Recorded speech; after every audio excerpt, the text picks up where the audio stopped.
एक दिन एक भिखारी राजा के किले के पास बैठकर भीख मांग रहा था। अचानक उसका ध्यान एक सूचना पर पड़ा जिसमें कहा गया था कि अगले दिन राजा ने एक बड़ी दावत का आयोजन किया है। जिस किसी के पास शाही वस्त्र हैं वो इस दावत में शामिल हो सकते हैं। इस सूचना को सुन भिखारी का बड़ा मन हुआ कि वो भी इस दावत में शामिल हो, मगर उसके पास पुराने गंदे कपड़ों के अलावा और कुछ भी नहीं था। फिर उसे कुछ सूझा।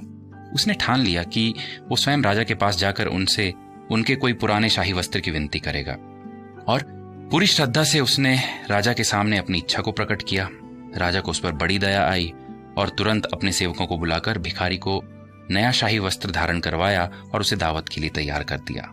राजा उसे देख बड़ा खुश हुआ और बोला, अब से तुम्हें कोई नए कपड़ों की जरूरत नहीं पड़ेगी, क्योंकि ये शाही वस्त्र ना ही गंदा होता है और ना ही फटता है। जाओ और जाकर दावत का आनंद उठाओ। राजा की बात सुनकर भिखारी को बड़ा संतोष हुआ। राजा को पूरे दिल से धन्यवाद करके वो दावत की ओर जा ही रहा था कि उसे अपने पुराने कपड़ों की याद आई और सोचने लगा, अगर राजा की कही हुई बात कहीं गलत निकली तो मेरे पास तो और कोई कपड़ा ही नहीं रहेगा। चलो मैं अपने पुराने कपड़ों को अपने साथ ही ले चलता हूं। ये सोचकर वो अपने पुराने गंदे कपड़ों के ढेर को उठाता हुआ दावत की ओर चल पड़ा। मगर कुछ ही समय बाद वो इससे परेशान हो गया। बार बार उस ढेर में से एक या दो कपड़े नीचे गिरते जा रहे थे और वो बार बार उन्हें झुककर उठाता जा रहा था।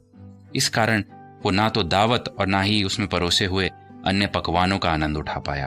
काश उसने राजा की बात मान ली होती। प्रिय श्रोताओं, कभी कभी हम भी इसी भिखारी के समान अपनी पुरानी लतों और आदतों के ढेर को अपने से अलग नहीं कर पाते। लेकिन बाइबल में कहा गया है कि जो इंसान प्रभु और उसके कहे हुए वचनों पर भरोसा रखे वो एक नए जीवन को प्राप्त कर लेता है और उसका पुराना जीवन और उसकी कठिन यादें मिट जाती हैं। तो आइए इस उपदेश को स्वीकार करके एक नए जीवन की शुरुआत कर लेते हैं।